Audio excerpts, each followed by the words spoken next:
Previously on Citizens of Tech, our hero Eric was using his new blacksmithing superpowers to manufacture a time machine.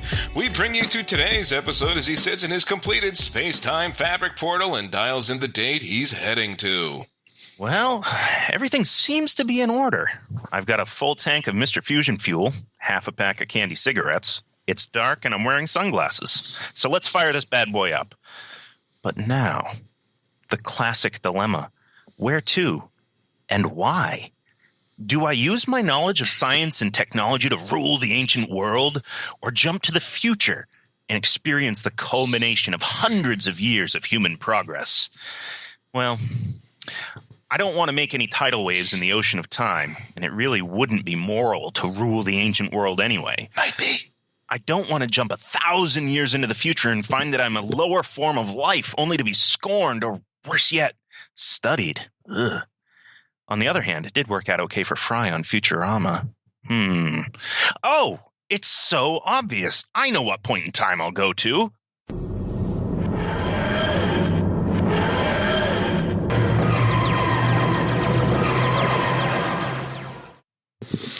Will Eric make it? What happened to his machine? Tune into next week's Citizens of Tech. Oh, wait. Eric, there you are. You made it. Where did you go?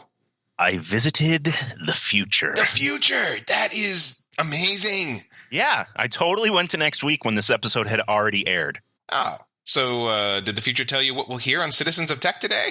Sure did. Today on Citizens of Tech, show number 16, we discuss portable workstations, asexual lizards, lean ads, 1-bit music, and the science of bread, plus more. We've also got a new addition to Deathwatch, and Today I Learn. All right, well, let's jump right in with a little article that someone sent me through the magic of the internet. I don't know, email or Twitter or something, but it's a portable workstation. There's a company called nextcomputing.com. If you go to their website, nextcomputing.com, one of their product sets is this portable workstation. So you're thinking, dude, that's called a laptop, but this is not a laptop. Eric, you remember we were talking about those, we were reminiscing about those compact lunchbox style machines we had 15 years ago or 20 years ago? These things look exactly like them. Oh, and they're huge. It's like a PC kind of a case with a handle on top and a huge monitor built into the side of it, and then then a regular keyboard. So just looking at their nextcomputing.com/product/portable-workstations, and they've got this.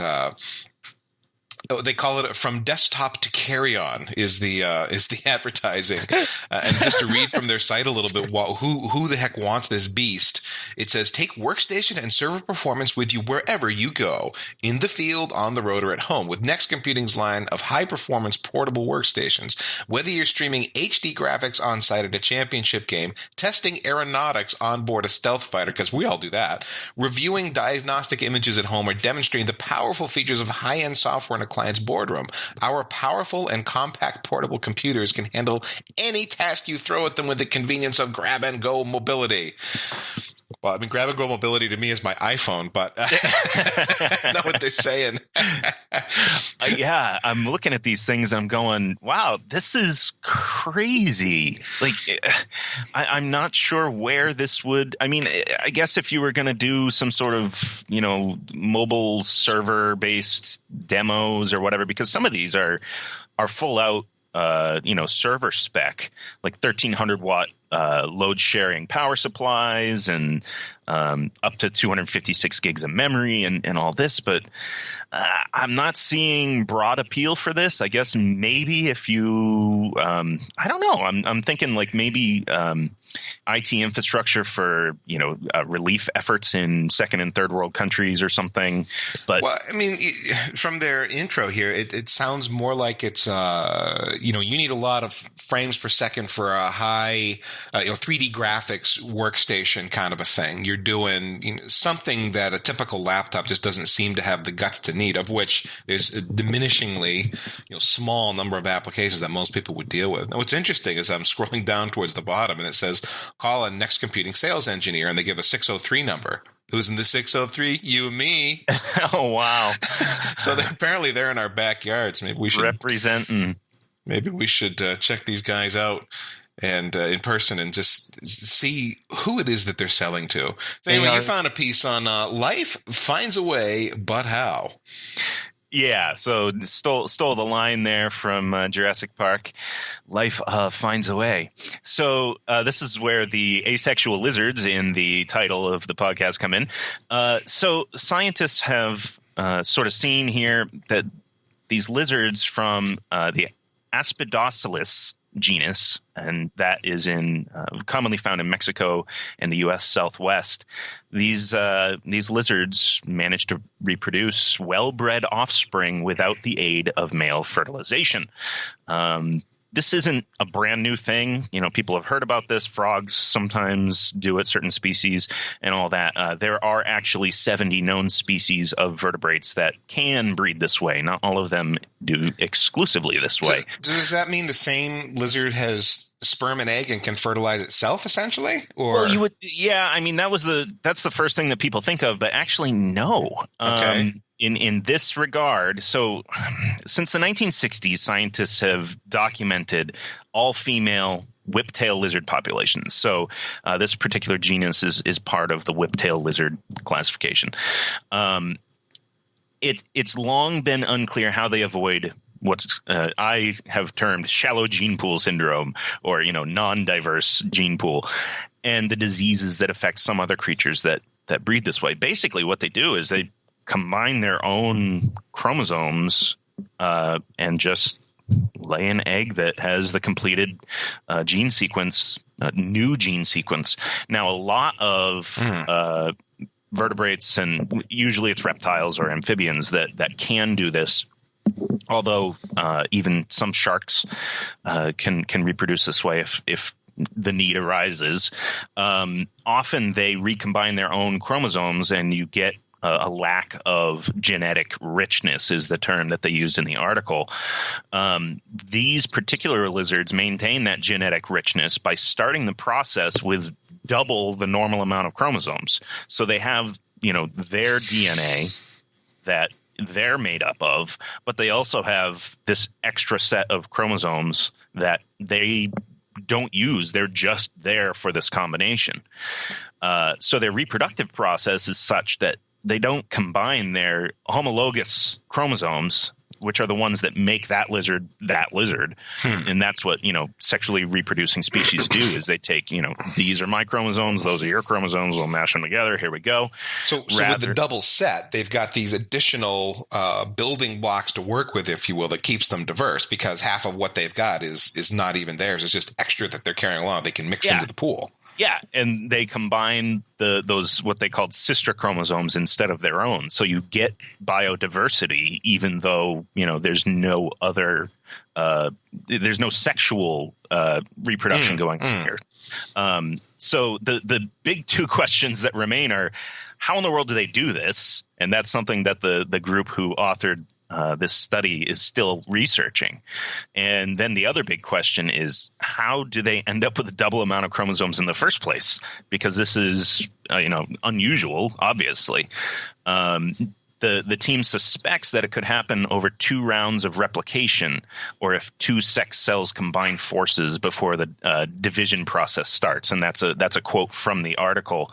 But this caught my attention, and it was just really interesting to see that there's this relatively unusual method of asexual reproduction where there's so much diversity in the gene pool. Well, what I remember as a kid growing up were the very simple organisms that could just divide. So it was asexual cell division that was causing the reproduction. And this sounds much more complex than that. It's far closer to what we think of as reproduction with male and female sets involved. Yeah, they just have a complete set of blueprints set off to the side, basically.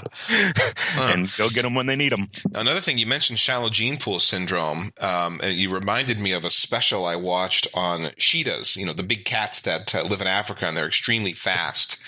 They can go very fast with short bursts, and that's how they bring down their prey. Well, they have a problem. I don't know that you'd call it shallow gene pool syndrome, but they are struggling with genetic diversity, and that the number of cheetahs that are out there, because it's a dwindling and endangered species, is falling, and that is giving rise to various issues within the cheetah population because they need more cheetahs to be breeding with, and it's getting the family tree isn't forking quite enough these days due to the endangerment. So anyway, I threw that in as a bonus. And one. Online advertisers admit they messed up and promise lighter ads. Okay, so let me set some background for this article I found on Ars Technica. So I think most people that are listening to this show probably know that I podcast for a living. That is pretty much what I do. I write, I podcast, I go to events, and these kind of things in the tech world. And part of the way my income gets made, along with the other people that work for our company, is banner ads. So banner ads are a big deal to us. We're, concerned about banner ads. And then, of course, Apple has recently, with a recent version of iOS, released an ad blocker functionality that allows you to block ads. And, of course, a lot of technically savvy people run ad blockers anyway. And so we've been talking off and on about, maybe we should just get rid of the banner ads and come up with some other way to fill in that income gap. So this has been in the news a lot, and now we've got this Interactive Advertising Bureau, who represents 650 advertising and tech companies that produce 86% of all internet ads in the U.S., doing some apologizing, basically saying, okay, there's all this backlash in the world about online ads because we suck. We're doing it wrong. And here's what Scott Cunningham of the Interactive Advertising Bureau said. He was quoted in the Ars Technica article as saying, "We were so clever and so good at delivering ads that we over-engineered the capabilities of the plumbing laid down by ourselves. This steamrolled the users, depleted their devices, and tried their patience." So what he's saying is, we built this massive delivery infrastructure to build online ads. And because we built such an awesome delivery infrastructure, data centers and applications to actually serve up these ads and so on, they're like, what can we do with this thing? We can do video ads. We can do on and on and on with the heavy ads that, for like on a phone, until recently I had an iPhone 4S. There were certain sites that would kill the phone. I couldn't. Oh yeah, it was just done. I couldn't actually do anything with the phone. Certainly not in Safari, the browser on the phone, and on occasion the phone was just become very unresponsive because the ads were so heavy on whatever it was that I was going to. So it sounds like you've experienced this too. Oh yeah, definitely. And I mean, even Google, if you run Google ads on your site, Google always has these, analytics for your site is slow and you need to do X, Y, and Z. Well, more often than not, Google ads are the thing that's slowing your site down.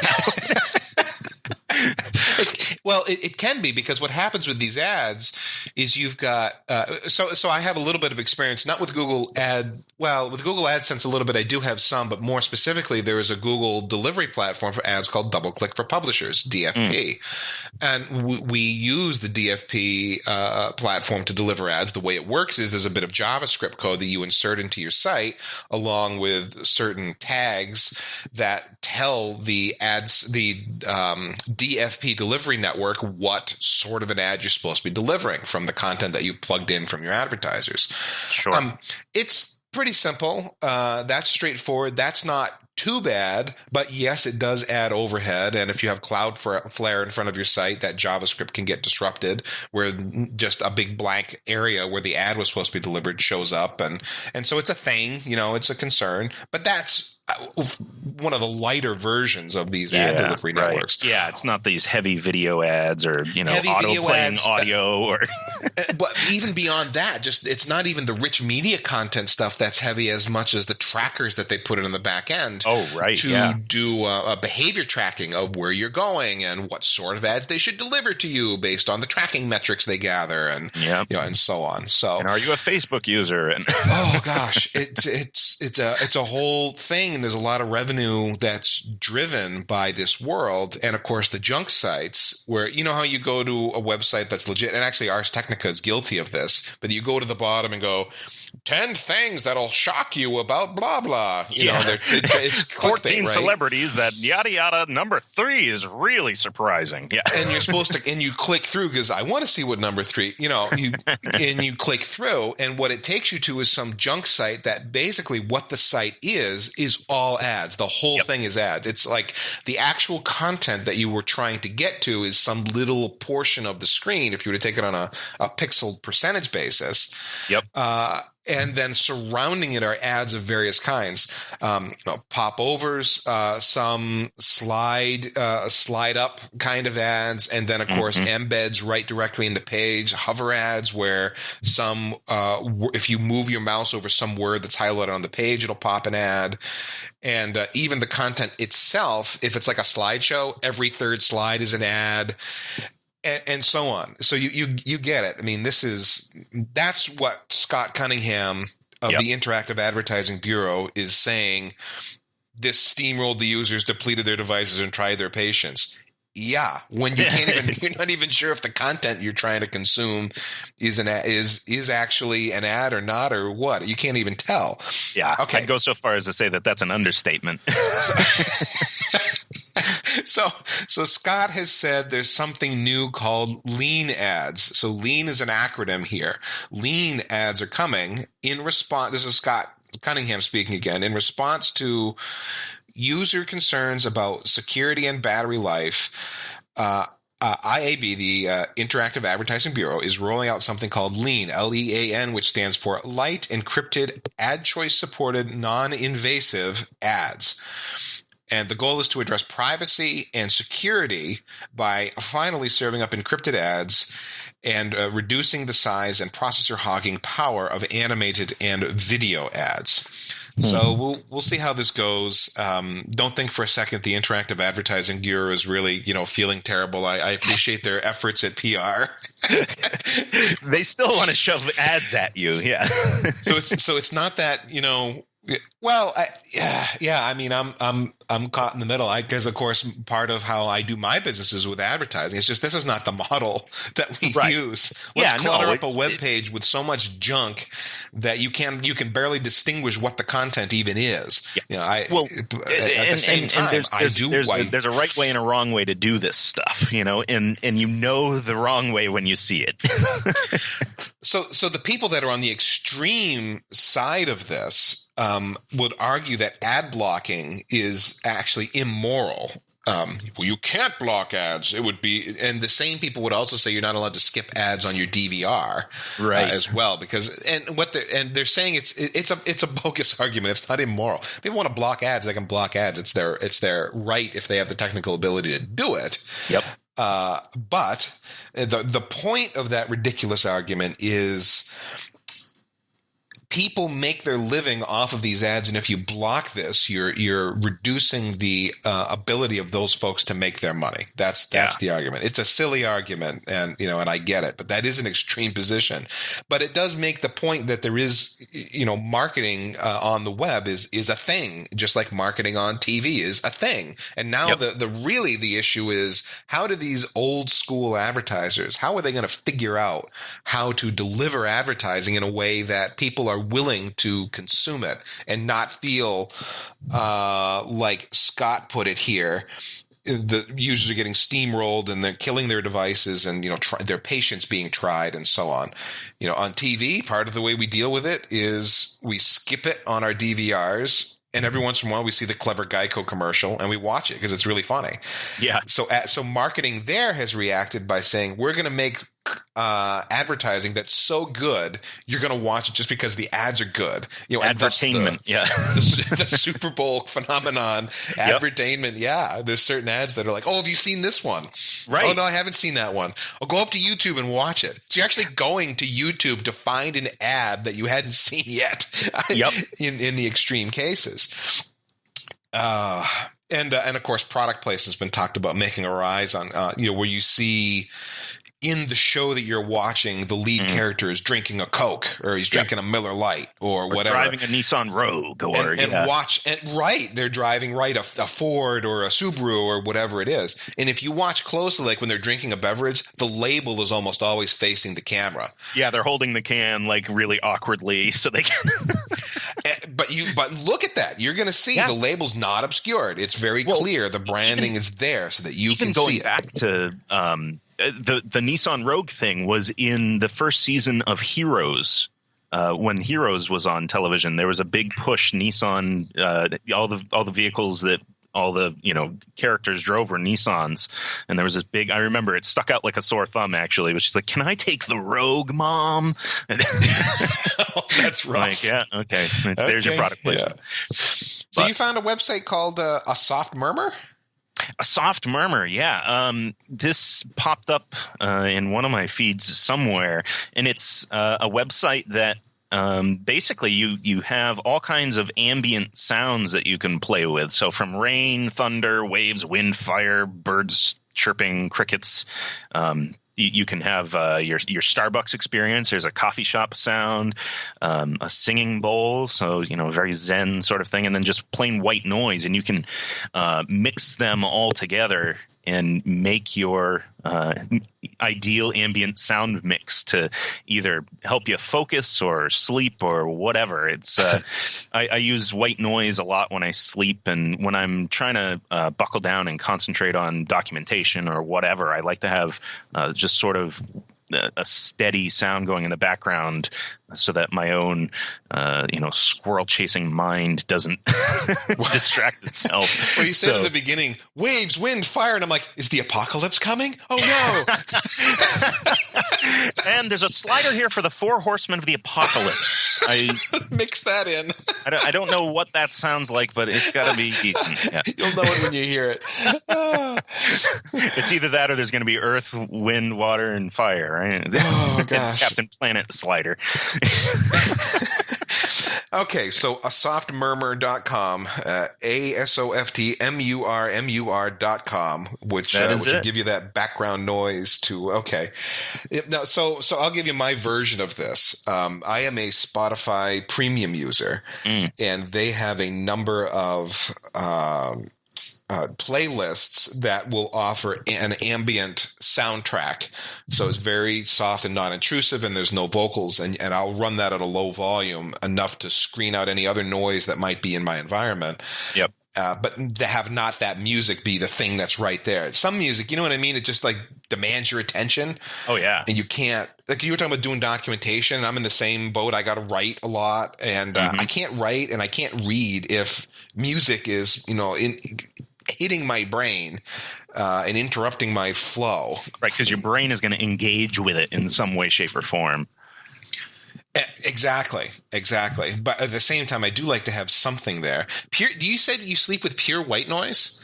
Yeah, actually. What is that basically? Just kind of a hiss, or? Yeah, it's like a static sound. So in the summer, I sleep with a fan on, but in the winter, I just use white noise. It's a white noise app on my phone, and I just have it really quiet, and my phone's plugged into USB charging, so it doesn't kill the battery or anything. But yeah, it's like almost like a staticky. It's like a mix between static and rain, I guess, is the best way to put it. But there's all kinds. There's gray noise. There's pink noise. They're all different classifications. I don't know where the color names came from, but they're all different frequencies and different types of sounds. So that's interesting. There's a I'm in California right now recording this over Skype with you, and in my hotel room, the air conditioner has an option for constant fan, which I have actually needed at night because the fan is otherwise very intrusive while sleeping, so the room will be fairly quiet.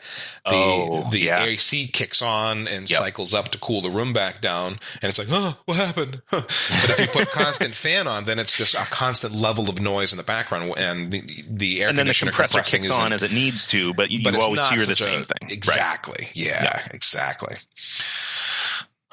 Well, I did a little homework on bread, Mr. Sutphin. Now, I guess you and I were talking about this before the show, and I guess you're kind of familiar with this. And I kind of knew some of this, but what I got curious about was the science of bread. What happens when you actually make bread that causes it to have holes and structure and and so on? It's magic. And that is what I found. It is magic. Yep. And next topic. No. The yeast, the yeast that you sprinkle is fairy dust. And yeah. So there's a website I found that had a really concise description of it, where I got a lot of this information. That is exploratorium.edu/cooking/bread_science.html. So again, exploratorium.edu is where I got much of this information. So let's walk through this thing here. What is bread? So fundamentally, bread is a mixture of milled grains and water. Milled grain, so like flour, essentially. A grain that was harvested and then milled, meaning it was crushed and turned into a powder, effectively, a size suitable to be cooked with. And so there's several different kinds of breads, right? For example, you got flatbreads, and a flatbread, like a cracker or something, it has no leavener. There was nothing that caused it to rise or to have air pockets. A raised bread, again, a bread with air pockets in it, what you would normally think of when we think of bread, at least here in the U.S., Sure. have a leavener of some kind. Okay, so what is a leavener? And then a leavener is a substance that interacts with the flour and water environment in some way to create carbon dioxide gas that inflates the bread. So is this all, you know all this already, Eric? Yeah, this I knew. Okay, so far so good then. Yep. Okay, so baking soda or powder is a leavener that is used in quick breads like biscuits, let's say. And its magic is it acts very quickly to do the leavening. The other kind of leavener that we think of, I already mentioned it, here is yeast. And so yeast in the mass-produced form that we're used to seeing, comes in the little packets and might say, quick acting, that kind of thing, is that is actually a living organism, and it's activated by warm water. And what this living organism does, it feeds on sugars that are inside the dough, and it releases carbon dioxide. Only it's not fast. Yeah. It's not a speedy process like the baking soda or powder is that's used in quick breads. Okay, so now let's talk about yeast breads for a while here. We're going to park here on what the yeast is doing. So you've made a dough out of roughly flour and water. You've added yeast, and now you're going through this rising process where the dough is just in a bowl and kind of balled up, right? You've maybe seen this on a cooking show if you've never done this before. And the yeast is inside there doing its thing, and it's eating those sugars that are part of the flour, and it's making carbon dioxide gas as a product of eating that sugar. So why doesn't the carbon dioxide gas that they're making just escape into the air? And the answer is it gets trapped inside of the dough. And you're going, well, duh, I knew that. But so the real question is, why is the dough tough enough and it doesn't to not let that carbon dioxide escape? And the answer is gluten. How we doing, Eric? You with me so far? I'm with you so far. I knew all this already? Teach me, Mr. Wizard. Okay, so gluten is the substance formed when water is combined with the proteins glutenin and gliadin, which are contained in wheat flour. Oh, that's a new term for me, gliadin. Okay. There you go, glutenin and gliadin. And so that gluten is what gives the bread its structure and is making it tough enough, and what it is that's stretching and holding those carbon dioxide bubbles. Now, another piece of this, coupled with the gluten, is starch. And starch is actually most of what flour actually is, 70% volume by weight. And starch has two roles in bread making. One, starch is what's releasing the sugar that the yeast is feeding on, right? When it reacts with the enzymes in the flour. Starch also reinforces the gluten, making it better able to concoct or contain those carbon dioxide pockets. So remember in the end of Battlestar Galactica, the new series where they were painting the frame of the Galactica with that Cylon goo? Yeah. Starch, gluten. Yeah. They were, yeah. The ship's bakery produced all that.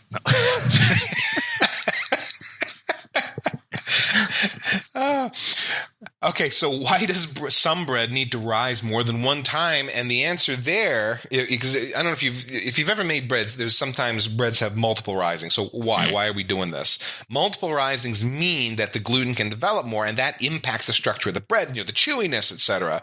And so a yeast bread can develop more flavor as well if it's got more time to work with the dough, because there's flavor that the yeast itself imbues into that dough. Sure. Okay, so now we've got this uncooked mass of dough with a bunch of carbon dioxide pockets in it. Delicious.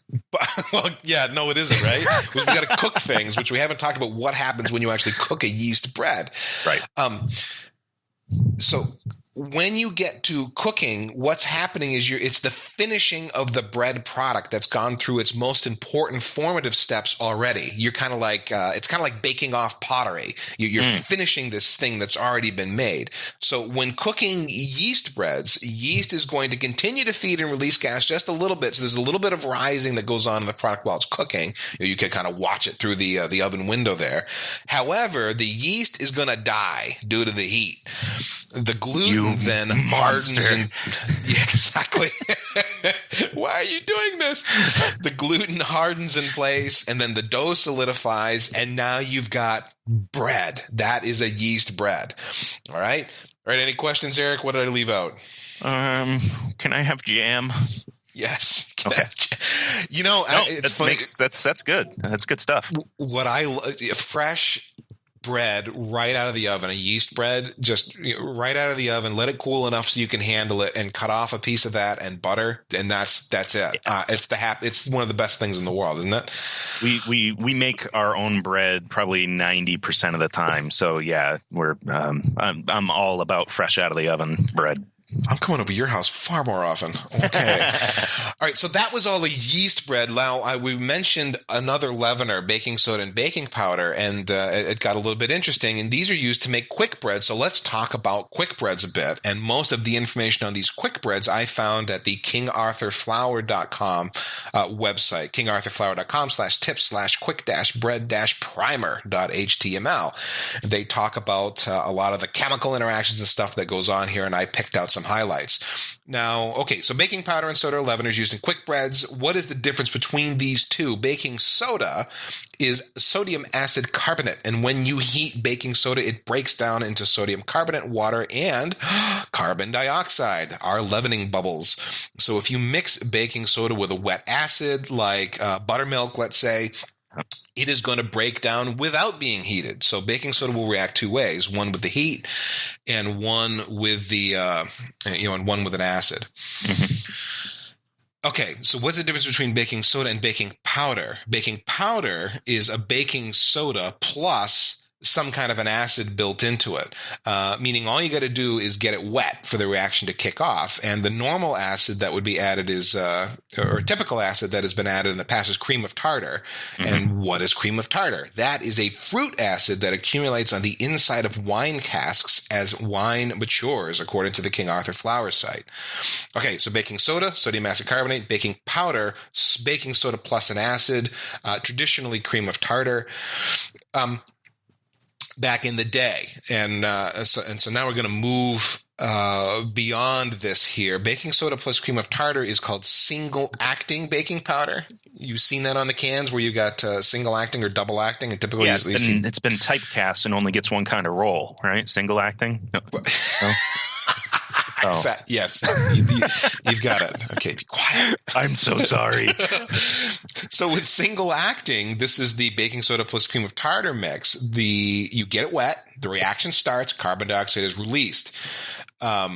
So basically, you when you're making the batter for the quick bread, you put this baking soda in, and then you throw the whole mix into the oven as soon as possible to make the most of the carbon dioxide being released. Oh, right. Sure. Okay. Right. So, but the reality of single acting baking powder is because it acts so fast, it's kind of an old school tool, although a few people still prefer it today because it's all natural, right? Because modern baking powder is not all natural. It's double acting. And double acting removes the cream of tartar and replaces it with two other acids, calcium acid phosphate and sodium aluminum sulfate. Typically, some people have concerns about sodium aluminum sulfate. You're getting aluminum into your system, and that causes you to have two heads, one eye, and so on, or whatever. I guess there are legitimate health concerns about this, although generally speaking, it's considered quite safe, which is why you can buy it. Without it being a thing. So what do we mean by double acting? So remember, we replaced cream of tartar with calcium acid phosphate and sodium aluminum sulfate, two different acting agents here. The calcium acid phosphate works when it gets wet. That's our action one of our double acting. So we add our wet ingredients and it starts working. Yep. And the leavening and carbon dioxide starts getting produced there. And then the sodium aluminum sulfate works when it gets hot. So now you've got the batter that's already been acting. You put it into the oven. You start heating up the batter and begin to cook it. And the sodium aluminum sulfate is reacting there. And now we've got our second action, therefore double acting. So you can get your super light, fluffy confectionery type rising action, I presume. It would all depend on what you're making, right? Quick bread, like we mentioned, biscuits, those can be light and fluffy, although a lot of that has to do with just how you're making the dough. There's other techniques for that. How much fat, how much starch, yep. And then a quick bread, like a banana bread or a zucchini bread that's batter-based, tend to be a bit denser. Because of the nature, it's more of a batter than a dough. So anyway, the point here is the double acting baking powder continues to release carbon dioxide gas as the bread is being baked, and therefore it's going to keep rising. Naturally, the reaction is not infinite. So as the yeast stops producing carbon dioxide when you heat it and it dies, baking powder reaction is going to run its course. And because you've only got so many materials so much volume worth of materials to react. Right. And then it'll run out and there's no more carbon dioxide to be made. The gluten hardens, the dough solidifies, and you've got bread. So that was a lot of going on and on about bread. I'm suddenly very hungry. But the big thing for me is I had no idea the difference between baking soda and baking powder, or single and double acting baking powder. And thanks to King Arthur Flour and exploratorium.edu, I've got clues about these things now, and I will never look at bread the same again. Yeah, King Arthur Flour is right across the Connecticut River there in Vermont from us. Yep. And have you ever been? Yeah, several times actually. They have a whole baking clinic there that you can take part in and all that. And you can actually you can email them for help. Like if your recipe doesn't come out the way you expected it to, you can email them what happened, and they have basically cooking scientists on staff that will say, okay, here's what you probably did, da da da da da. And like I said, when we were learning to make our own bread, we actually did that. And there was a guy that would answer our questions. It was pretty cool. One of my kids did a project in school to make gluten-free bread, or gluten-free cookies, and worked with King Arthur Flour for advice on what sort of a non-wheat flour, non-gluten-based flour could be used to create a cookie that is gluten-free but tastes or has the same mouthfeel as a traditional chocolate chip cookie. And like you say, they got a lot of smart people up there, and we went up and did a visit, and they were very helpful, gave a lot of advice, and did just substitute this with this, try it in these ratios, and and so on. So anyway, Deathwatch. We haven't had a Deathwatch for a while, man. No, we haven't. And what are we going to put on Deathwatch this week? Well, in light of the lean advertising, let's just throw video ads and any ad that is powered by Adobe Flash on Deathwatch. Adobe Flash, I hate because it seems to be constantly insecure. Oh, we found another exploit. They haven't added any features or capabilities. They just spend the rest of their lives patching the stupid thing. Yeah. So I have one machine that has Adobe Flash installed for any of the Flash required sites that I go to. Other than that, I don't even have Flash installed on any of my other machines. It does seem to be fading away over the last year, where it's not a required. You have to have Adobe Flash installed to watch this thing. It does seem to be falling out of favor, which is good. But video ads and Adobe Flash particularly, we're putting those on Deathwatch just maybe it's we want them to die more than they're actually going to die. That really is what it is, yeah. But they deserve to die. Yeah. So then we put Tidal, the music service, on Deathwatch months ago at this point, and they're still hanging in there, but they're not exactly excelling. I mean, they got 1 million users at this point. 1 million? Okay. I saw, as of October 1st, I saw some articles kicking around that suggested they'd built up to 1 million. It's not gaining the traction that they hoped for. And you said they were doing something brilliant, like selling CDs at $25 a pop or something? Yeah. So an article on VentureBeat actually... I'll quote them. It says, they're ever eager to shoot themselves in the foot. Tidal doubled down on its own idiocy by announcing earlier this week, and this was back in late September, actually, that it will be selling CDs, physical compact discs, of Prince's new album. One copy sets you back $25, including shipping and handling. And their take on it was that a digital streaming platform that's selling $25 CDs in 2015 is everything that Tidal actually represents. Hubris. That's a great line. And then Jay-Z actually tweeted at some point. This was actually back in April. So, geez, this is 6 months ago at this point. But he said, "We aren't perfect, but we are determined." And determined is one way to put it. Says the article, woefully misguided works too. Another piece I saw compared their user base to Spotify's, and Spotify's at about 75 million. I forget how many million of which are like me, paying customers for the service. And like we said, I think my caveat when I put Tidal on was that, and the same with Apple Music, is that I just don't see it taking off in the way that they hoped. The traction. I mean, it's been 7 months for Tidal, and they've finally hit 1 million users.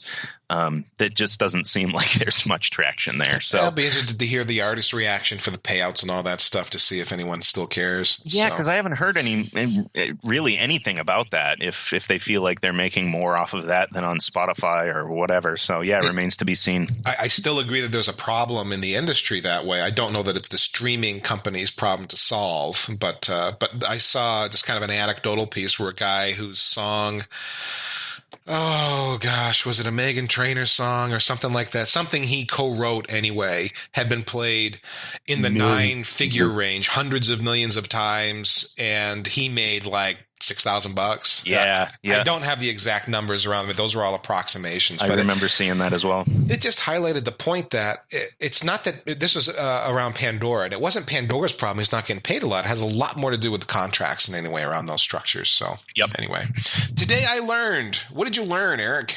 Today learned I, name there is for way that Jedi Master Yoda talks, Anastrophic. And it's Anastrophic? Anastrophic. I think it's technically Anastrophic based on the thing, but my first look when I looked at it was Anastrophic. Yeah, it just rolls off my tongue more easily, or more easily rolls my tongue off. I don't know. So it's the definition of that sort of speaking in a backwards order than normal English. So, yeah, an anastrophic or anastrophic or whatever. There's a name. Who knew there was such a term for that? I thought it was just bad grammar. Huh. Okay. Well, today I learned something, too. Now, I mentioned that I'm out here in Los Angeles, and the reason I'm out here in Los Angeles is for a class. I'm actually doing a certification boot camp for a certification I already hold, but I need to recertify on my CCIE. And the instructor, my instructor, he is Armenian. Now, he lives in the U.S., but that is his country of origin is Armenia, and there is kind of an Armenian community around this area where the boot camp is being held. And one of the treats that the instructors brought in is called Lamikan, if I'm pronouncing it right. And what it is, Lamikan is it's an Armenian pizza, and I'll read this from Wikipedia. It consists of a round of thin dough topped with minced meat, most commonly beef or lamb, and minced vegetables and herbs, including onions, tomatoes, and parsley, then baked. Lambican is often served sprinkled with ayran or salgum and wrapped around vegetables, including pickles, tomatoes, peppers, onions, lettuce, and roasted eggplant. And I'll just say, delicious. That sounds amazing. Oh, I haven't had it with I've just had the flat pizza with the the minced meat and and herbs put on top of it, not added with the eggplant or any of the other stuff. But oh my word, just so flavorful and rich and looks simple. It's just like it's a piece of what I would describe as Syrian bread, a flatbread with this stuff kind of smeared on top. But man, it's awesome. It's so delicious. Lambican, if you run into it, if you're a conservative, I'm only going to eat out at McDonald's because I know what I'm getting kind of person, branch out a little bit. And if you can get yourself some Armenian pizza, go for it. It's great stuff. Because you know what a llama will do, whatever a llama can. Jeez.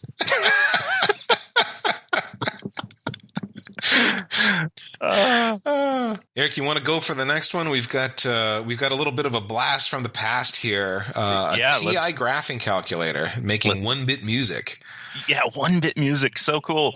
So this is a free open source mod that lets your TI graphing calculator make 1-bit music. So TI, I don't know if did you ever have one of these things? These were kind of pricey back in the day, but if you had a TI graphing calculator 20 odd years ago, you were cool, man. I guess we're going back to 30 years ago, maybe. Well, yeah, it was actually required for one of my classes in high school. So I had a TI, I think I had a TI 81, so it wouldn't work on my calculator, but it requires a TI 82, 3 plus, or 84 plus.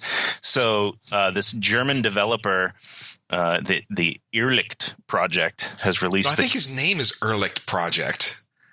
His name? I think his last name is Project. I think. Anyway, no, I know. Certainly his first name is Irrlicht. Okay, anyway, fair enough. So they've released, or he's released, the Houston Tracker 2 sequencer and drum machine for TI 82, 3 plus, and 84 plus. And so instead of doing calculus on it, you can bash out beats in the classroom, all in wonderfully lo-fi 1-bit resolution. Best of all, the software is free, open source, and it comes with complete documentation on how to use it. So that's reading from the site. But that's really cool. There's a YouTube video. If you watch the YouTube video, it shows the calculator, it's just kind of a shot, and it shows him inputting numbers in the appropriate sequences in to make different notes and to go up and down the scale, and then adds the the drums. And it's not. Like the quote said, it's wonderfully lo-fi 1-bit resolution.